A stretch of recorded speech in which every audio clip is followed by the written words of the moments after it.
Hello, in this presentation we'll be looking at early specialization. So what is early specialization? Early specialization can be defined as an intense year-round training in a specific sport with the exclusion of other sports at a young age. On the other hand, sports diversification is the participation in a variety of sports and activities through which an athlete develops motor, physically, social and physiology skills. Also, Wordsworth proposed that early specialization occurs when children limit participation to a single sport on a year-round basis with a deliberate focus on training and development in that sport. So what are the benefits? It appears to help in certain sports. There is some support for early specializations, with the strongest support in sports in which peak performances occurs in adolescence or early adulthood. It may be the best path to achieve early age group success. If a young player's only goal is to improve their current performance, early specialization will give the athlete and their coach the best chance of success in that age group. And lastly, it can provide short-term psychological rewards and access to better coaching and competition.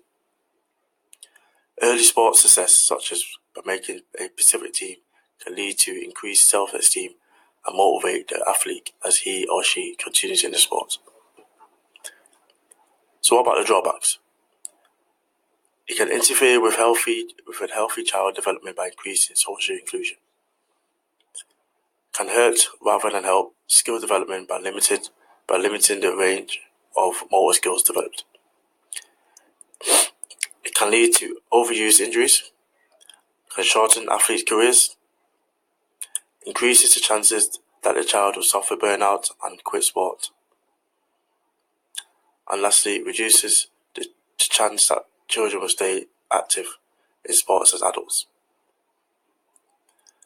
Moving on, according to Equisys, 10,000 hours of deliberate practice is said to be required to reach excellence.